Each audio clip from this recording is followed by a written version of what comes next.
Assalaamu calaykum. Inta badan dadkeena Soomaaliyeed waxa ay aaminsan yihiin in marka ay timaado dhanka tacabka beeraha ay ku kala gedisan yihiin magaalooyinka iyo gobollada dalkeena, oo tusaale ahaan deegaanada qaarna ay tacbashada beeraha ku fiican yihiin oo wixii lagu beero ay horay ka baxayaan, halka deegaanada kalena aan loogu talagelin in wax lagu beerto ama wixii lagu beero aysan ka baxaynin. Fikirkaasi iyo aaminaadaasi waxa ay soo jirtay muddo aad u fog, balse sheekadaasi ayaad moodaa in markii dambe laga daba tegay oo la soo afjaray, kadib markii dad ilbax ah ay beero ku tabceen deegaanadii la lahaa waxba kama bixi karaan, dabadeedna la arkay dhulkii dembiga laga galay ee la lahaa beer kama bixi karto, iyadoo lagu beeray miraha iyo khudaarta noocyadooda kala duwan sida cambaha, qaraha, muuska, timirta, canabka, saytuunka, canuuniga, liinta, yaanyada, ansalaatada, karootada, basasha iyo qaar kale oo badan. Tijaabadaas oo noqotay mid 100% guulaysatay.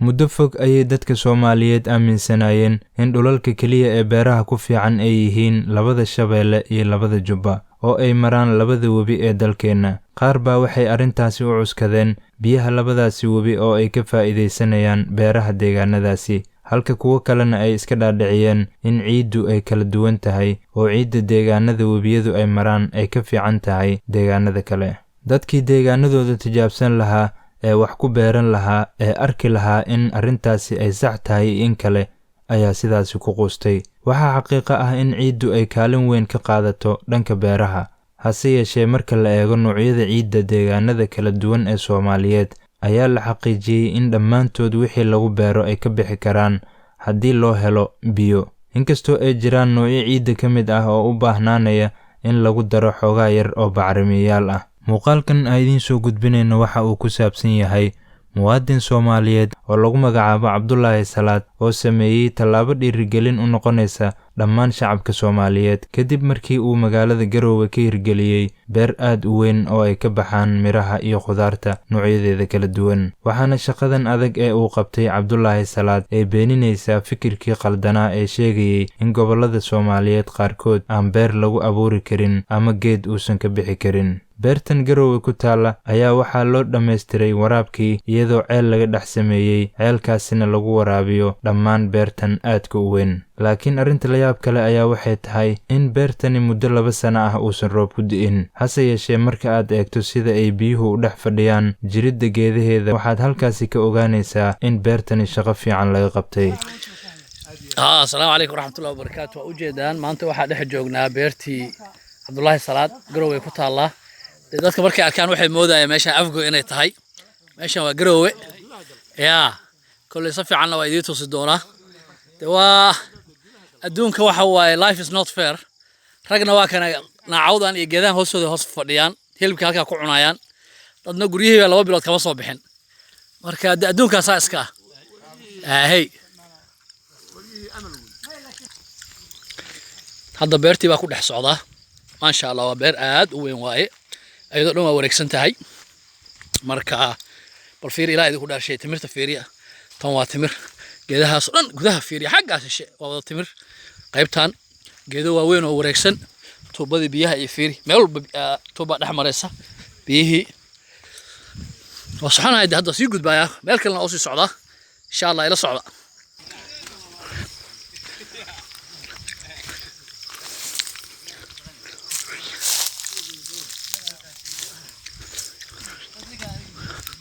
وجدان كوخ كلنا halkaas ay fadhiyaan. meesha waa meel weyn waay maasha Allah. Assalaamu calaykum. dadkiina corona virus guriga uga soo bixi lahayd idinkana halkaan fadhiyaan. waxa cadaalad ma maasha Allah. ilaahay wili waa sii socdaa. hadda qayb kale haatan waa tan ayada qaybta liinta maraa. liinta halkaan bar hal mar ay tuso. maasha Allah, waa qaybta liinta waay fiiri. liinta baxaysa haday waxa ahayd meesha aan soo marnay. qaybtii waxay ahayd timirta iyo geeda kale. hadda waa sii socdaa. kowi looma joogno ila socda. qaybtan waa wili waa ku dhex jirnaa. hadda qaybtan waa zaytuunki waaye. qaybtii zaytuunka maasha Allah, wax geeda zaytuuna ka baxa fiiriya maasha Allah. waa kaasa wili waa soconaa. ninka beertan iskale Cabdullaahi Salaad wuxuu igu yiri beertan taqriiban in muddo ah mayna arkin muxuu ahaa roob. saasoo ay tahana dee waa kaasaa abaarka ma muuqato waxaad moodaa maalin walba inuu roob ku da'o maasha allah marka waa ilaahay mahadiis waxaana keenaya ceelkaas ka qodono biyaha ah halkaana waa qayb kale bal aragno waa halkaana waa liintii qaybta waa liintii sooma ogaasow hey maasha allah ayadoo dhan waa wada jiq fiiri jiq waaye biyaha fiiri maasha allah sida u buuxaan waxaa keenaya waxaa ku xiran muxuu ahaa tuubooyinkii baa lagu xiray halkaasaa oo baahnaba maasha allah maasha allah qaybo kalena waa tana ugaas haye ka war meesha haye ka war beertaan waa dadka markay arkaan waxay moodayaan meeshaan inay afgooyo tahay wallahi ha riyo moodayaan laakiin hadda waa taas yaa insha Allah laantii waxa laga laabtanaad maxaa la meesha magaceeda la ha beerta 22 ku taala waxa jirta 22 kilomitir haye dhinaca boose ka xigtaa haye hadda waa ka beerti koodna ma beeru way badan yihiin waa badan yihiin haye laakiin ma sha Allah maasha Allah ku haray yaa beeri waa joogala ku haray maasha Allah de waa u jeedaan dadka waxay isleeyihiin waxay garow waxay moodaan meel eber oo baaba'san laakiin de inay beero ka baxaan oo beero badan leedahay oo alaabta qaar xataa halkan looga dhoofiyay ma oga dheh yaa hay wali waa sii soconaa hay wali waa soconaa baashi baa ku dhex jirnaa maasha allah halkaas hadda qola kalena halkaas ay fadhidaa meesha de waa meelo badan oo fadhiyahay leedahay yaa meelo badan oo fadhiyahay leedahay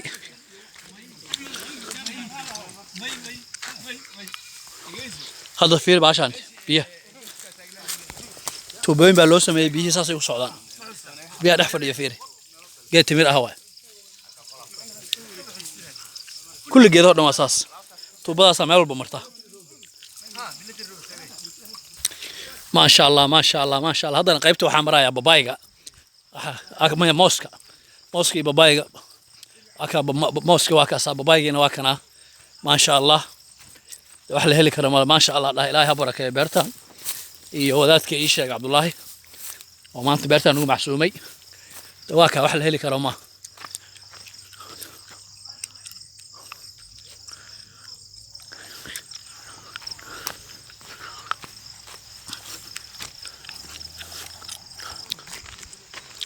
ahay wali waxa ku dhex jirnaa beertii waa taasa ma sha Allah babaayina waa kana أي نوع الله نيو حبدا مسوق قسطا والله يوكادي وروكاد وحبا دوبي سا قوسنه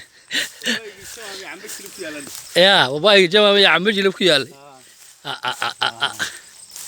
taasay baratay waa هي يا maanta يا hadaan ido tusi lahayn maanta ma iga rumaysan lahaydeen babaaygan wuxuu ka baxaa garowe يا maanta iga rumaysan lahaa waad life waa kaas ay tusay maxay garabtaan marka يا mooskina waa kaas maanta dadka qaar waxay u maleynayaan ima rumaysan lahayn laakiin life baa idin tusaya waa kaas mooskina yaa hay marka khayri ducaa idin rajeynaya waxaan waa walaalkii Cismaan idin ka soo salaamaya beertii 22 ku taalay Cabdullaahi Salaad oo garowe marka aad iyo aad baan uga xumahay akhyaarta iyo saaxiibada iyo ragga ku jira muxuu ahaa karantiilka Mareykanka iyo Yurubta iyo guryaha ka soo bixin labada bilood aad baan uga xumahay feel sorry for you nakan waa kana barwaaqada halkaan ku hirib qalanay maantay beertii waa ku dhex jirnaa mooska iyo babaay halkaan la kaga soo gooyay marka waa